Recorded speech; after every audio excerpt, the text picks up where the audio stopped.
పక్క 'పెద్ది' ఉంది. ఒక పక్క 'పారడైజ్' జరుగుతుంది. 2 సినిమాలు ఈ సంవత్సరమే. అది మచ్ అవైటెడ్ మూవీసు. అవును. సో, ఏంటి 'పారడైజ్' పరిస్థితి ఏంటండి? 'పారడైజ్' కంప్లీట్‌లీ ఫిక్షన్ ఫీల్ అండి. హ్మ్. ఇట్స్ లైక్ అది కూడా జియోగ్రఫీయే. హ్మ్. హైదరాబాద్‌లో 80లో జరిగే కథ.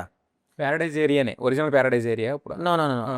యాక్చువల్‌గా 'పారడైజ్' నేమ్‌కి 'పారడైజ్' దానికి సంబంధం ఏరియాకి లేదండి. సంబంధం ఇట్స్ లేదు. More of generic way of telling. హ్మ్.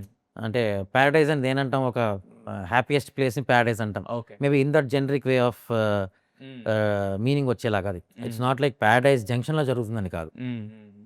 సో, అది కూడా కంటిన్యూగా ఒక పక్క ఇది, ఒక పక్క అది. రెండిట్లికి అంటే అదంతా ఒక టోటల్ డిఫరెంట్ సెటప్. ఇదంతా విజయనగరం కైండ్ ఆఫ్ సెటప్ కదా అవును. సార్. మరి రెండిట్ల మధ్య చేసుకుంటూ చేయడం అనేది అంటే ఆల్మోస్ట్ మనకి 'పెద్ది' ఫిల్మ్ 70% అయ్యాక 'పారడైజ్' స్టార్ట్ అయిందండి. హ్మ్. సో, 'పారడైజ్' స్టార్ట్ అవ్వడమే లేట్. హ్మ్. ఒక 1 ఇయర్ తర్వాత స్టార్ట్ అయిందిది. హ్మ్. సో, ఆల్మోస్ట్ మనకి మేజర్ వర్క్ ఫ్లో ఏదంతా ఉందో అదంతా ముందు 'పెద్దిది' జరిగిపోవడం జరిగిపోయింది. యెస్.